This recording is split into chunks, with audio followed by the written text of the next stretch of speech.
Real Madrid, l'adieu d'une légende, Carlo Ancelotti referme le plus beau des chapitres. Ce samedi soir, le Santiago Bernabéu n'a pas simplement accueilli un dernier match de Liga. Non, il s'est mué en cathédrale du souvenir, en théâtre d'un adieu déchirant, humain, bouleversant. Carlo Ancelotti, figure tutélaire du Real Madrid moderne, a livré son ultime discours. Pas un bilan, un testament, un discours sans chiffres, sans trophée, sans record. Juste 4 noms, 4 visages, 4 fragments d'éternité. Benzema, Rodrigo, Modric, Joselu. Et à travers eux, tout l'ADN d'Ancelotti. Tout ce qu'il aime, tout ce qu'il laisse. Karim Benzema, le premier cité.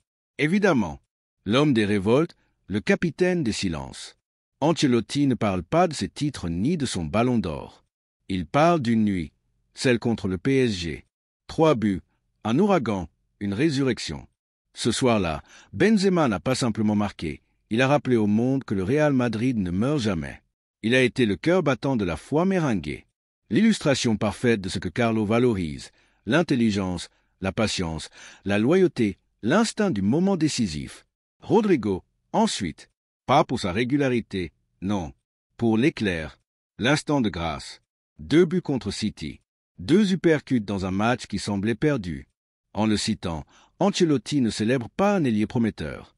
Il consacre un symbole, l'insouciance qui sauve, l'avenir qui frappe sans prévenir, le miracle du banc qui devient légende.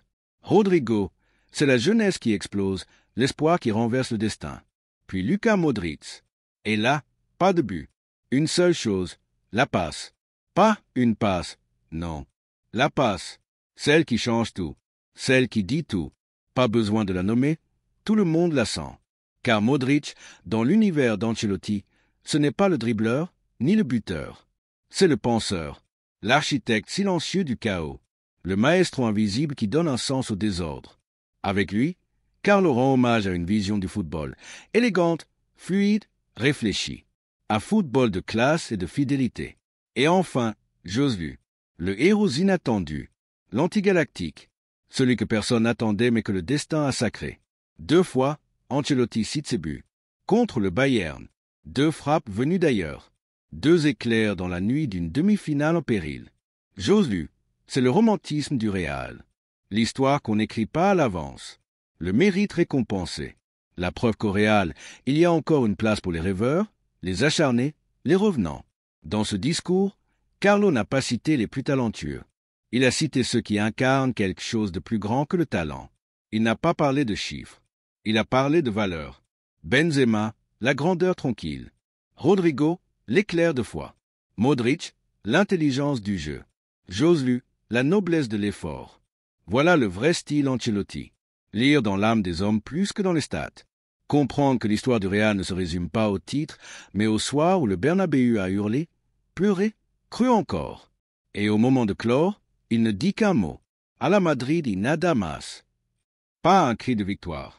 Un murmure d'éternité. Merci Carlo, pour ta sagesse dans les tempêtes, pour ta classe dans les triomphes. Tu n'as pas seulement entraîné un club. Tu as aimé une famille. Et cette famille ne t'oubliera jamais. À jamais dans notre histoire.